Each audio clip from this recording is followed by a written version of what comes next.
सुनवाई वाले कमरे में मनीष कश्यप घुसते हैं, फिर हम अंदर जाकर उनसे मुलाकात करते हैं। मनीष कहते हैं हमारी जुर्म क्या थी कि हमको बिहार से 1000 किलोमीटर से भी ज्यादा दूर भेज दिया गया।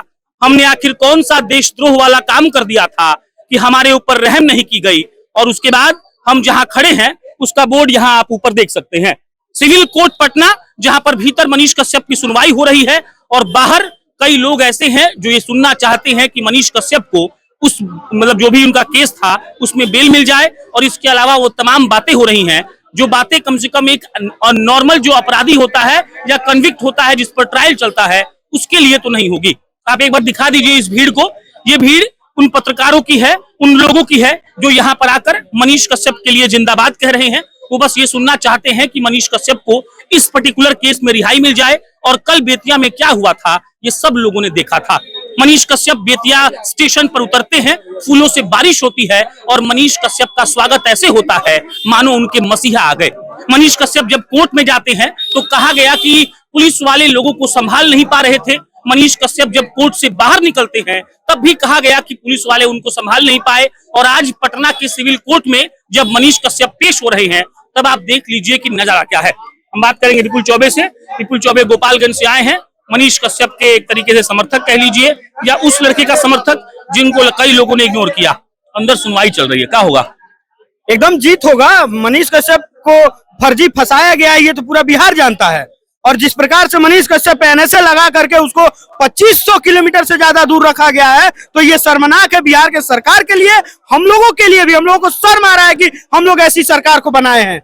लेकिन देखिए न्यायालय पे विश्वास है, न्यायालय भरोसा है हम लोगों को और यहाँ से सब कुछ बेहतर होता है और बेहतर होगा। मुहिम चल रहा था कि मनीष को तमिलनाडु नहीं भेजा जाए, कल बेतिया कोर्ट ने कहा कि नहीं भेजा जाएगा, उस पर क्या प्रतिक्रिया है?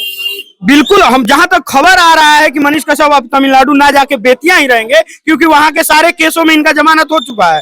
अब बस बेतिया के केस में बच रहा है। हाँ, एनएसए बस बचा है तो एनएसए के लिए वीडियो कॉन्फ्रेंसिंग काफी है और जाने नहीं देना चाहिए क्योंकि मनीष को तमिलनाडु में बहुत दिक्कत हो रहा है, वो दिखाई दे रहा है।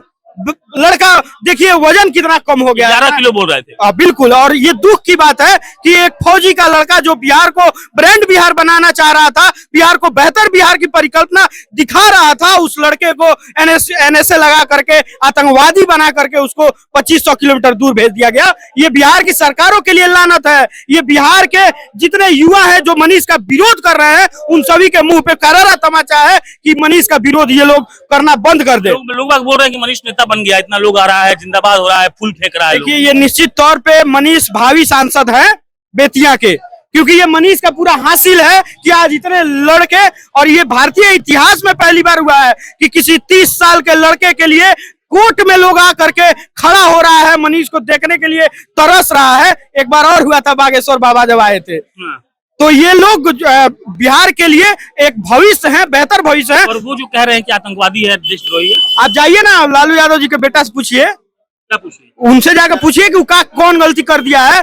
आप इसी गलती के लिए ना उसको एनएसए लगाया है कि तमिलनाडु में फर्जी लाठी चला था तो उसको दिखा दिया था। आप बताइए ना कि महाराष्ट्र में नहीं दिखाया गया, महाराष्ट्र में लाठी नहीं चला था, कहाँ बिहारी नहीं मार खाता है। लेकिन अगर वो बात उठा दिया तो देशद्रोही हो गया। सबसे पहला ये खबर नीतीश कुमार अपने ट्विटर हैंडल से डाले थे। नीतीश कुमार पे आतंकवादी का केस क्यों नहीं लगाया गया है? कुबत आप दैनिक भास्कर का और दैनिक जागरण का खबर उठा के देखिए कि सबसे पहले वही लोग छापा था।